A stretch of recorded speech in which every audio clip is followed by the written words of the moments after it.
Okay, so I used to sneak into this bar near my house, and they had a really hot bartender who worked there. The very first night I ever met him, I ran straight up to him and I was just like, I love you.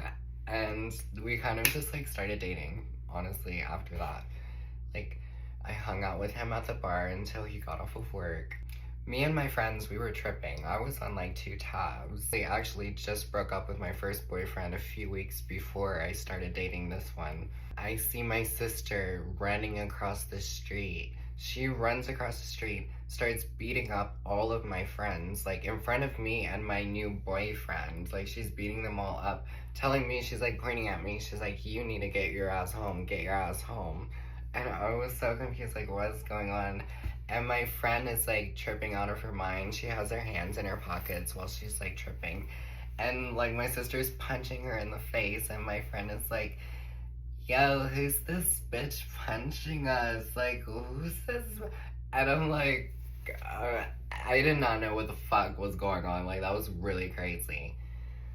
That ended up just being like the start of us being together for a good like 2.5 years. Like, around that same time, my mom also found out that I was smoking cannabis, and she really did not like that at all. So she took my car away, and then she also kicked me out of the house. I'm living with my boyfriend. He started driving me to school every single day. Thankfully for him, like, I was able to graduate school. I ended up renting an apartment with my aunt, and I ended up graduating that way. My boyfriend lived in an apartment right across the street from my apartment that I was renting, so I would still see him every single day. And then one night, he didn't show up after his shift. He would get off at like 3 o'clock in the morning. Then he didn't show up, so like I walked to his house, and he was like asleep with Grindr open on his phone. And he kept saying that he was on Grindr to look for me. And I was like, okay, well, that will be obvious. If you let me read the messages, it'll be okay. Like, it'll be obvious that you're just looking for me, right? And he wouldn't let me read the messages. So I tried leaving. And then as I'm leaving, he wouldn't let me leave. And he's standing right here. Let me try to explain this for you. My car door is open like this. Yeah, it opens like this. And he's standing right here. And I'm the driver right here. So he's screaming at me, yelling at me to like get out of my car and fight him. And I'm like, I'm not gonna fight you. Like, I'm literally not.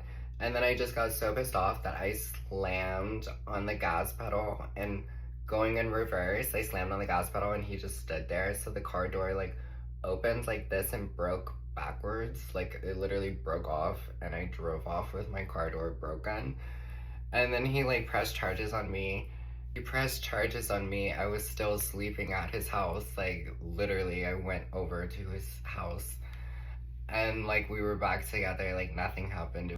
I forgot to mention one really weird thing about him is he was really in control of all of my finances. Like, I couldn't buy makeup, and it was really weird to be like any type of feminine at all. This was also my little twink era. Couldn't buy makeup, I couldn't do anything. Like, I remember I was interested in watching RuPaul, and he would like make a deal about me watching RuPaul like a drag queen.